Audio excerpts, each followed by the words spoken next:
사랑하는 여러분, 오늘 본문 말씀을 가지고 너희는 이렇게 믿으라 첫 번째 시간으로 나는 전능하신 아버지 하나님을 믿습니다 라는 제목을 함께 은혜를 나누겠습니다. 우리 함께 제목을 따라 하시겠습니다. 너희는 이렇게 믿으라 나는 전능하신 아버지 하나님을 믿습니다. 감사합니다. 한 번 더 따라 하시겠습니다. 나는 전능하신 아버지 하나님을 믿습니다. 감사합니다. 사랑하는 여러분, 저는 오늘부터 시작해서 13주 동안 너희는 이렇게 믿으라 라는 주제로 기독교 신앙의 핵심 교리인 이를 집약해 놓은 사도신경을 강해하려고 합니다. 먼저 13주 동안 신년을 맞이해서 사도신경을 강해하려는 이유부터 여러분에게 말씀을 드리겠습니다. 사랑하는 여러분, 우리 교회를 구성하고 있는 성도님들의 신앙 경력을 보면 참으로 다양합니다. 어떤 분은 어머니 뱃속에서부터 예수를 믿어서 평생 예수를 믿으신 분이 계시고, 또 어떤 분들은 불과 며칠 전에 처음 신앙을 가지신 분도 계십니다. 심지어 오늘 말씀 처음 들으시면서 예수 믿기를 시작하신 분도 분명 계실 것입니다. 이렇게 예수를 어떤 분은 평생 믿었고, 또 어떤 분들은 며칠 전에 믿었고, 또 심지어 오늘 처음 믿었다 할지라도 사랑하는 여러분, 우리에게 중요한 것이 있습니다. 그것이 무엇일까요? 바로 우리가 무엇을 믿는지 정확히 알고 믿어야 한다는 것입니다. 사랑하는 여러분, 무엇을 믿는지 정확히 알고 믿는 것은 우리에게 매우 중요합니다. 그 이유는 먼저 사랑하는 여러분, 우리가 무엇을 믿는지 정확하게 알고 믿어야 이 기독교 신앙을 온전히 이해할 수 있으며 복음의 진수를 정확하게 맛볼 수가 있기 때문입니다. 사랑하는 여러분, 물론 기독교는 체험의 종교이기 때문에 지적인 측면만을 강조해서는 안 됩니다. 하지만 분명한 또 사실은 정확히 알고 믿어야, 정확히 알고 있어야 또 체험한 것 또한 제대로 알 수가 있는 것입니다. 그러므로 잘 알아야 합니다. 기독교 신앙이 무엇인지 잘 알아야 합니다. 자, 그러한 관점에서, 그런 의미에서 여러분에게 한번 여쭤보겠습니다. 사랑하는 여러분, 여러분은 기독교 신앙, 기독교 교리에 대해서 얼마나 잘 알고 계십니까? 사랑하는 여러분, 이 질문을 받으시면 대부분의 성도님들은 솔직히 말씀드려서 애매모호한 대답을 아마 하실 것입니다.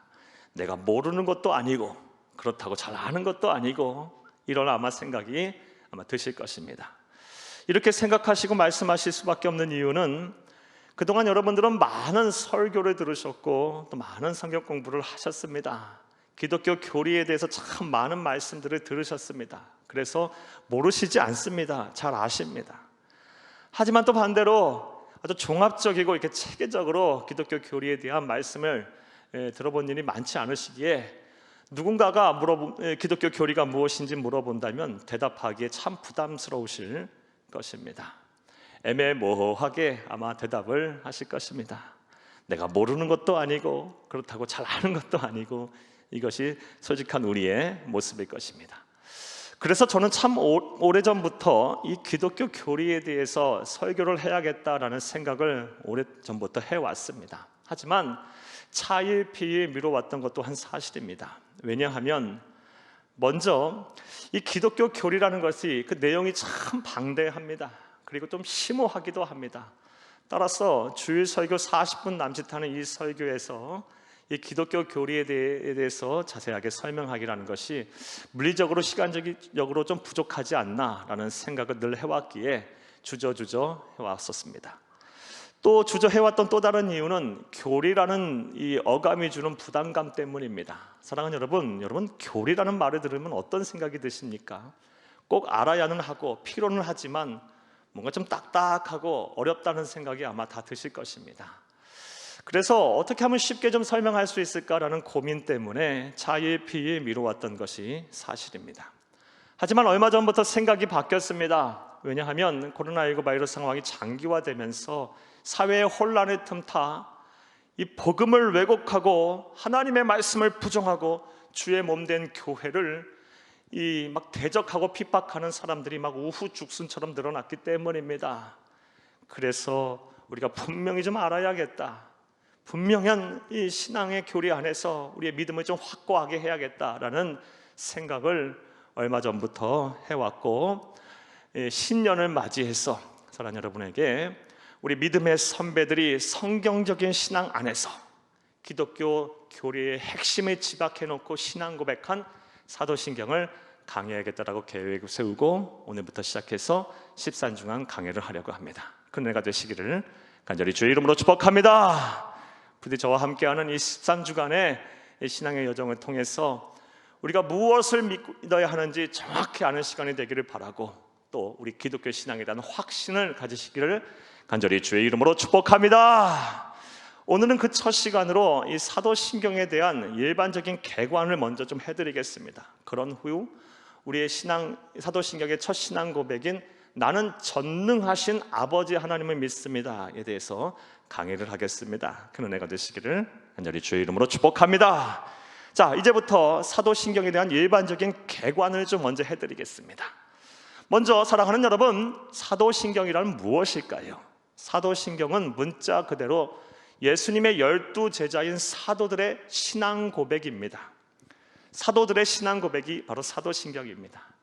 그런데 초대교회 때부터 성도들은 이 사도신경을 가리켜서 사도들의 신앙 고백이라고 하지 아니하고 사도신경, 크레도라고 불렀습니다. 즉 기독교 신앙의 절대 영적인 권위를 갖고 있는 경전인 하나님의 말씀과 복음과는 영적인 권위를 사도신경에 부여했다라는 것입니다.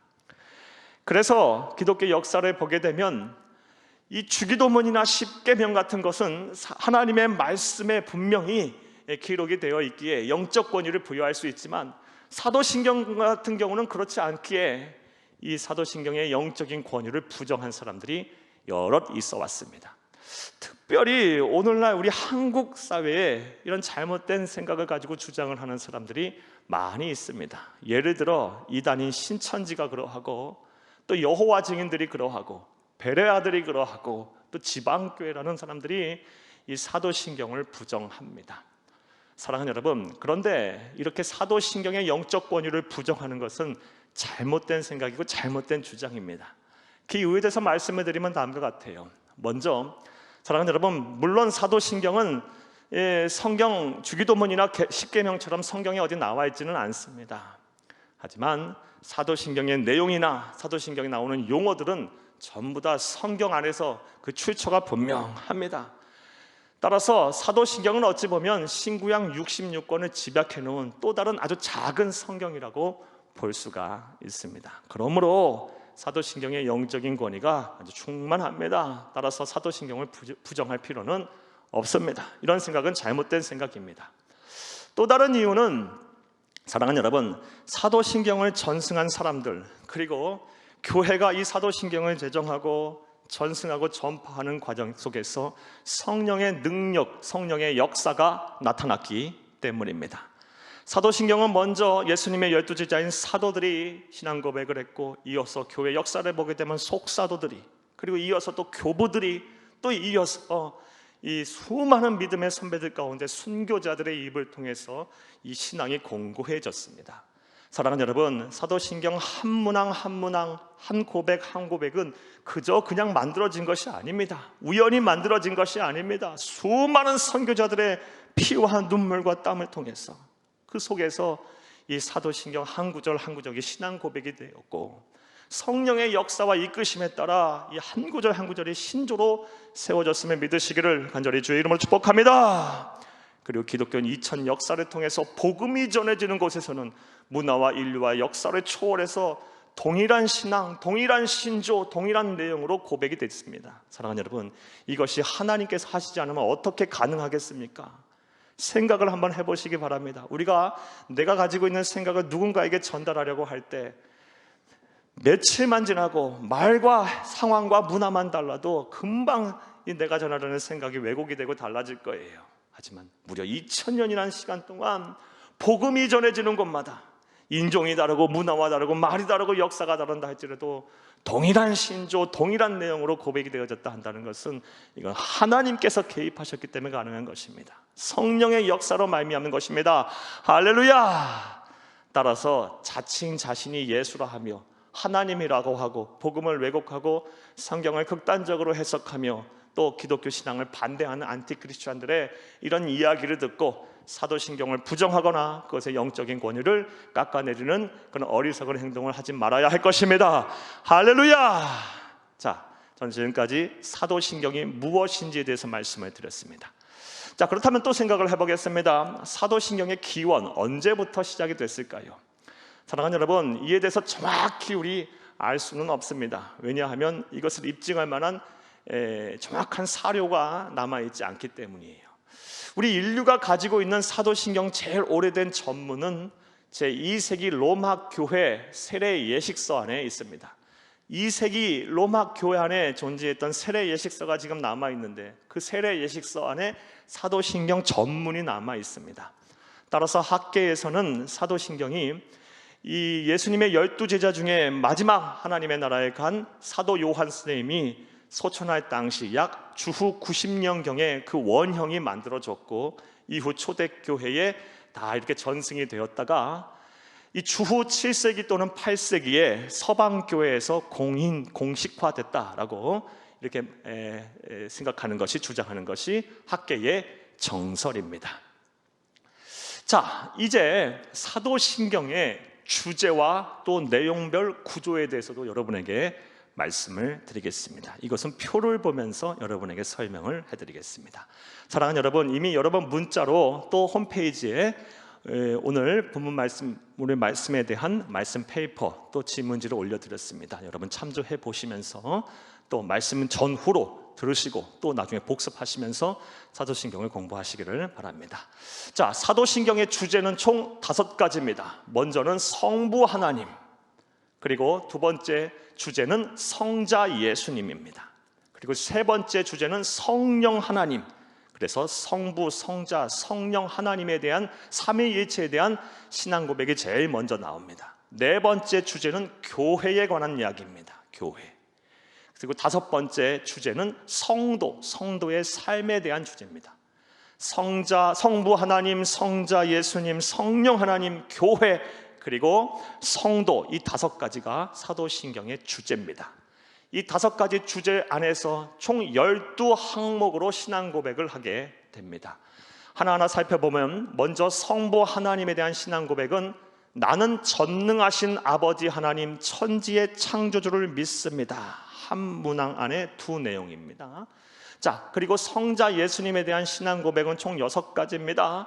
나는 그의 유일하신 아들 우리 주 예수 그리스도를 믿습니다. 두 번째 신앙 고백은 그는 성령으로 잉태되어 동정녀 마리아에게서 나시고, 세 번째 신앙 고백은 본디오 빌라도에게 고난을 받아 십자가에 못 박혀 죽으시고, 네 번째 신앙 고백은 장사된 지 사흘 만에 죽은 자 가운데서 다시 살아나셨으며, 다섯 번째 신앙 고백은 하늘에 오르시어 전능하신 아버지 하나님 우편에 앉아 계시다가, 여섯 번째 신앙 고백은 거기로부터 살아있는 자와 죽은 자를 심판하러 오십니다. 우리 성자 예수님에 대해서는 총 6가지 신앙 고백을 합니다.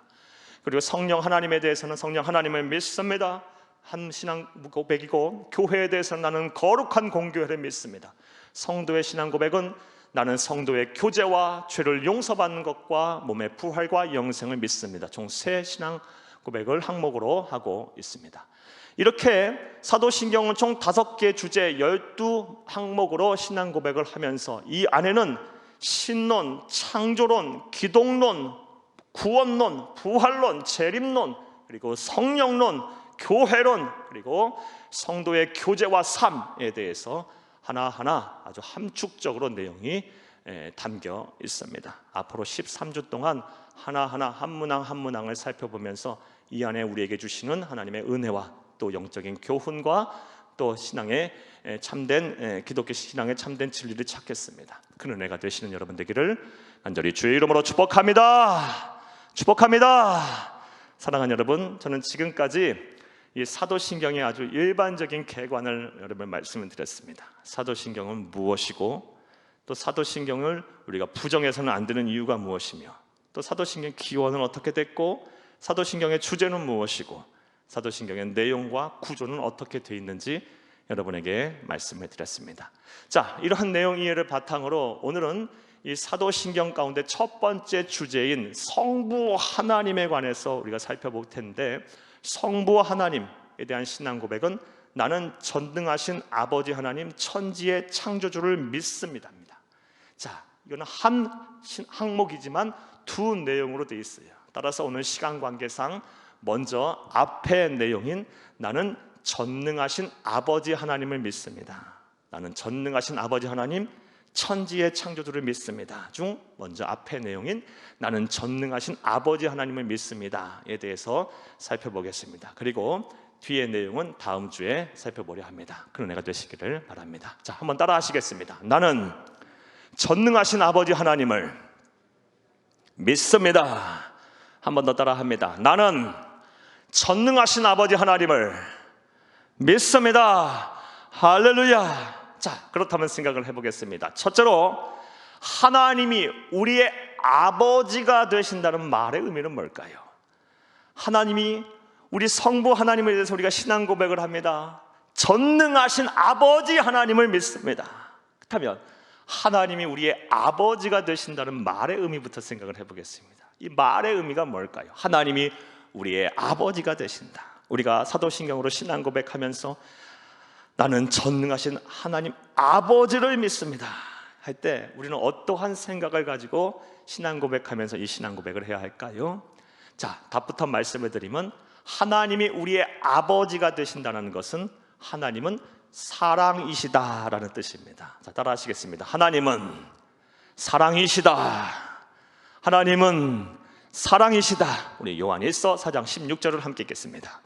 하나님이 우리를 사랑하시는 사랑을 우리가 알고 믿었노니 하나님은 사랑이시라. 사랑 안에 거하는 자는 하나님 안에 거하고 하나님도 그의 안에 거하시느니라. 할렐루야. 하나님이 우리의 아버지가 되신다. 하나님은 우리의 사랑이십니다. 나를 사랑하시는 분이십니다. 자, 사랑하는 여러분, 아버지라는 이 단어를 떠올리면 어떤 이미지가 연상이 되십니까? 오늘날 많은 사람들이 이 시대가 변해서 우리 자녀들하고 격이 없게 지내지만 우리는 오랜 시간 동안 유교 문화권 속에서 살았습니다. 그러다 보니 아버지라는 단어를 떠올리게 되면 아버지는 좀 묵뚝뚝하고 좀 집안의 어른으로서 다가가기가 좀 어렵고 어머니보다는 조금 더 이렇게 가까이 하기 힘든 그런 분으로 아마 여러분들 대부분이 아마 생각을 하실 것입니다. 자, 그런데 분명한 사실은 아버지가 설령 겉으로는 그런 분이라 할지라도 자녀를 사랑하는 마음은 다를 것입니다. 자녀를 사랑하는 마음은 아주 뜨거울 거예요. 그 자녀를 사랑하는 아버지의 마음은 한없이 깊을 거예요. 특별히 우리나라 이 아버지들은 이 자녀를 사랑하는 마음이 아주 간절합니다. 세상 어느 아버지에 비해서 전혀 견주어봐도 부족함이 없습니다. 자녀를 위해서 아낌없이 희생하는 이 아버지들이 우리나라 아버지들의 모습이에요. 나는 못 먹고, 나는 못 입고, 나는 못 배우고, 나는 못 누려도 내 자식에게는 좋은 거 주고 싶고, 좋은 옷 입히고 싶고, 잘 배우게 하고 싶고, 그러면서 자신의 삶을 아낌없이 이렇게 드리고 헌신하는 이 아버지의 모습이 오늘날 과거 우리 아버지의 모습들이었고 또 지금 우리 아버지들의 모습이고 앞으로 우리 아버지들의 모습이 될 것입니다.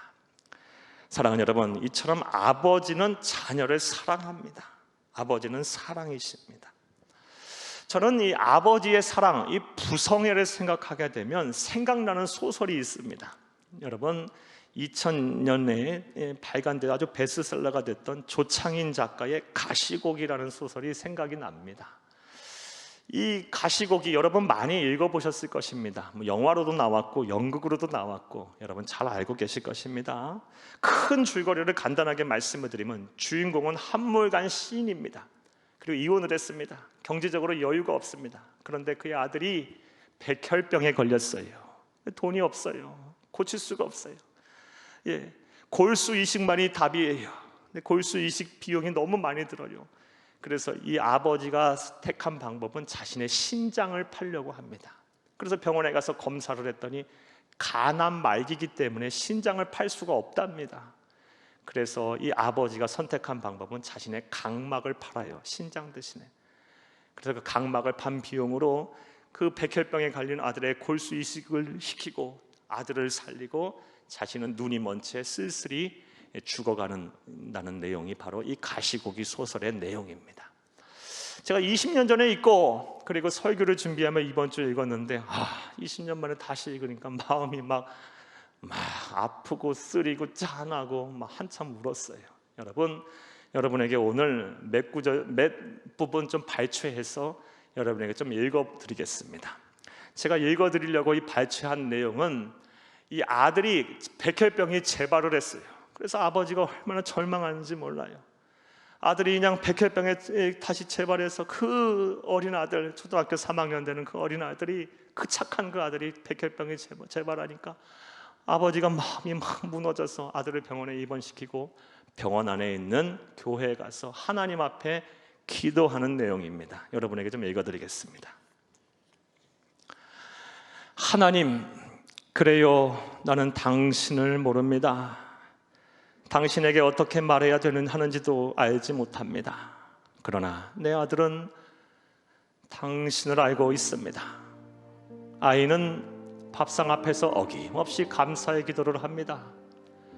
잠들기 전에도 기도 있는 법이 없습니다. 내가 당신을 믿지 않는 것이 아이에게 크나큰 걱정거리입니다. 지금까지 투병의 고통 속에서만 살아온 아이입니다. 웃음보다는 눈물에, 기쁨보다는 슬픔에 휩싸여 이제껏 겨우 견딘 가련한 아이입니다. 다른 아이들이 당연히 누릴 수 있는 권리조차 포기해 왔습니다. 엄마는 아이를 버렸고 아버지는 무능하기 짝이 없습니다. 그리고 줄곧 아이의 삶을 외면해온 당신입니다. 당신을 믿고 의지해온 아이에게 말입니다.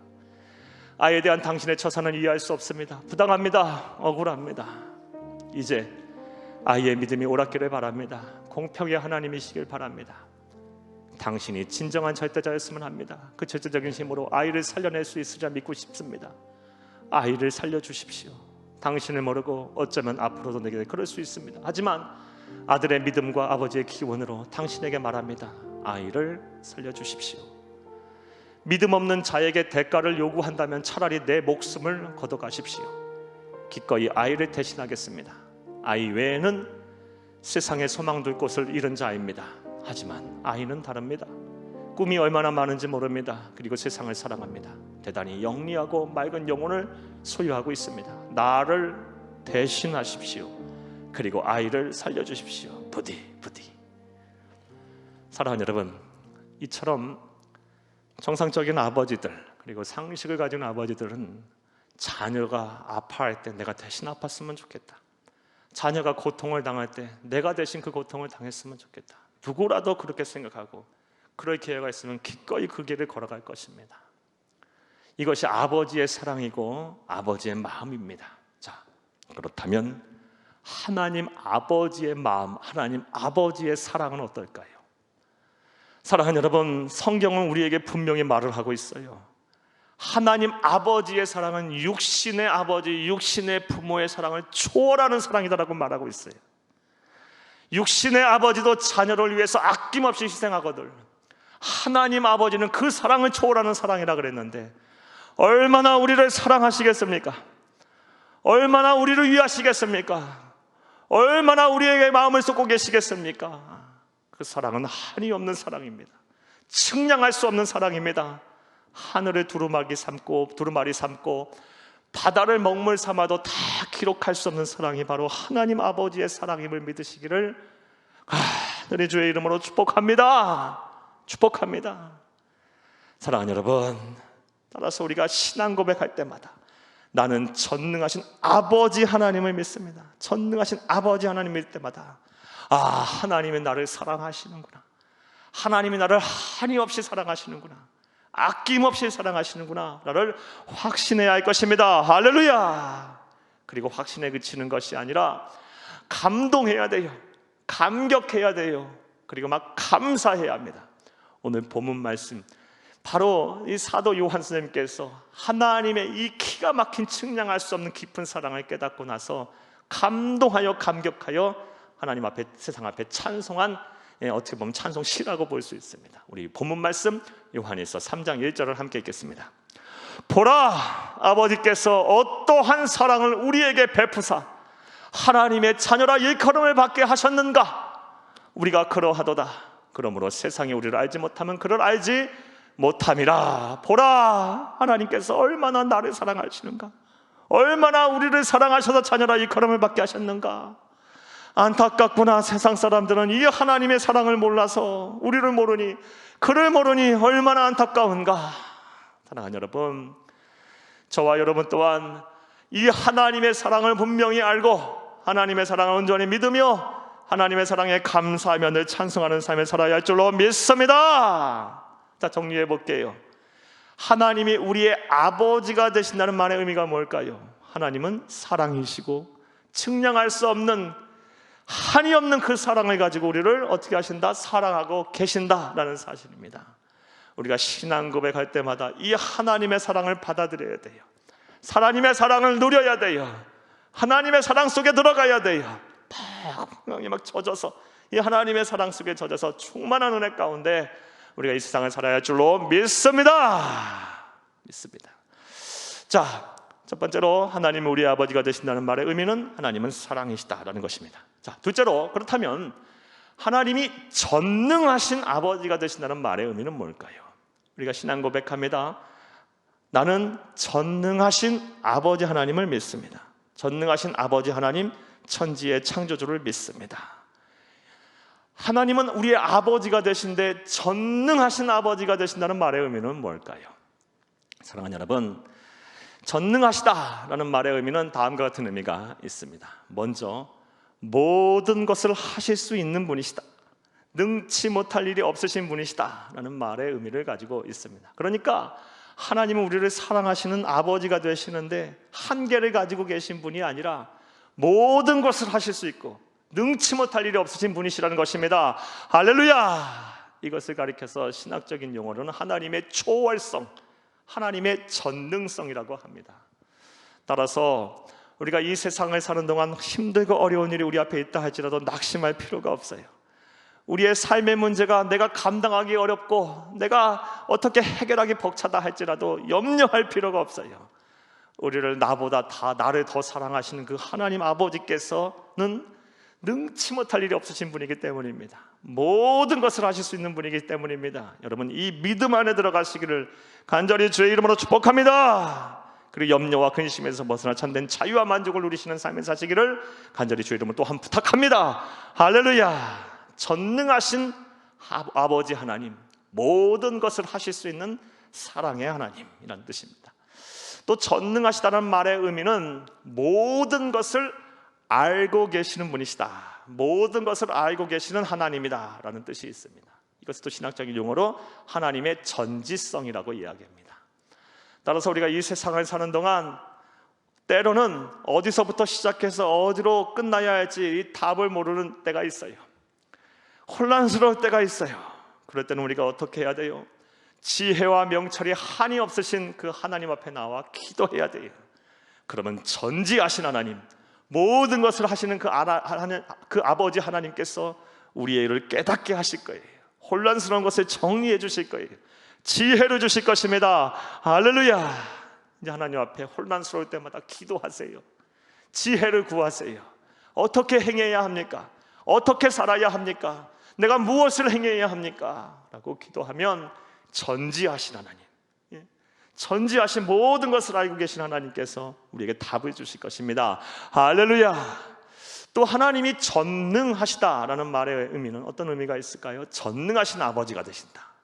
이 전능하시다라는 말에는 영원히 존재하시면서, 그러니까 시간에 구애받지 아니하시고 영원히 존재하시는데 어디서나 또 존재하시다라는 말의 의미가 있어요. 신학적인 용어로 하나님의 영존성, 영원히 존재한다. 영존성 더불어 하나님의 편재성이라고도 얘기합니다. 어디든 계시다, 어디든 계시다.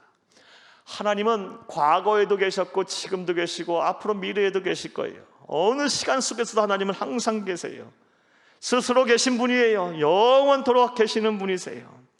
그리고 하나님은 안 계시는 곳이 없어요. 저 하늘 위에 우리가 있을지라도 그곳에도 계실 것이고, 저 땅 끝에 우리가 머물지라도 그곳에 하나님께서 우리 계실 것이고, 심지어 우리가 바닷속에 혼자 떨어졌다 할지라도 하나님은 그곳에도 우리와 함께 하실 거예요. 따라서 우리가 이 세상 사는 동안 내 편이 하나 없다 해서 외로워할 필요가 없어요. 내가 나와 삶을 함께 나누고 나를 도와줄 사람 하나 없다 할지라도 낙심할 필요가 없어요. 왜냐? 하나님은 영원 속에 계시면서 언제나 나와 함께 하실 것이기 때문입니다. 할렐루야, 할렐루야. 자, 정리해 볼게요. 하나님이 우리의 아버지가 되시되 그분은 전능하신 아버지랍니다. 따라서 우리가 이 전능하신 아버지 하나님을 믿습니다 라고 신앙 고백할 때는, 하나님은 나를 사랑하시는구나, 한이없이 사랑하시는구나. 그런데 그 하나님 아버지는 어떤 분이시다? 못할 일이 없으신 분이시구나, 능치 못할 일이 없으신 분이시구나, 모든 것을 아시는 분이시구나, 영원토록 함께 하시는 분이시구나, 안 계시는 곳이 없으시는 분이시구나, 나와 늘 동행하시는 분이시구나 라는 여러분 이런 믿음을 가지시고 이런 확신 속에 사시기를 간절히 주의 이름으로 축복합니다. 자, 이제 말씀 맺겠습니다.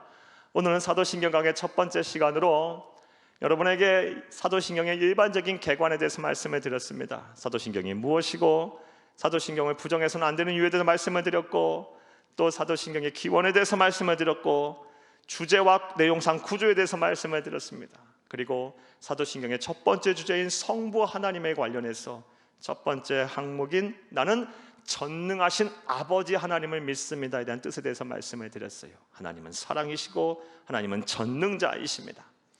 자, 이것을 온전히 알고 여러분의 신앙 고백으로 삼으시기를 간절히 바랍니다. 할렐루야. 자, 그런데 우리가 신앙 고백을 할 때 분명히 또 주의해야 될 것이 있습니다. 사랑하는 여러분, 신앙 고백은 아는 데서 그쳐서는 안 돼요. 로마서 10장 10절 말씀에 사람이 마음으로 믿어 의에 이르고 입으로 시인하여 구원을 받는다 그랬어요. 신앙 고백은 지금 내가 이거 알게 된 사실이 어디로 내려와야 되냐? 이 마음으로 내려와야 돼요. 마음으로 내려와서 마음에 새겨져야 돼요. 마음에 새겨진다는 말의 의미는 뭘까요? 삶의 가치관이 되는 거예요. 삶의 지표가 되는 거예요. 삶의 등불이 되는 거예요. 그리고 나서 입으로 시인되어야 돼요. 입으로 시인되는 것은 그것이 내 말과 행동으로 나타나서 삶의 현장에서 실천이 되어야 된다는 거예요. 오늘 들으신 말씀, 아는 데서 그치는 것이 아니라 마음에 새겨져서 여러분의 인격이 지배되고 또 여러분의 삶으로 말과 행동으로 온전히 나타나기를 간절히 주의 이름으로 축복합니다. 축복합니다. 이런 참된 신앙 고백을 하여서 정말 하나님이 기뻐하시고 사람들에게 칭찬받는 참된 성도님들 다 되는 여러분들 되기를 간절히 주의 이름으로 축복합니다. 할렐루야.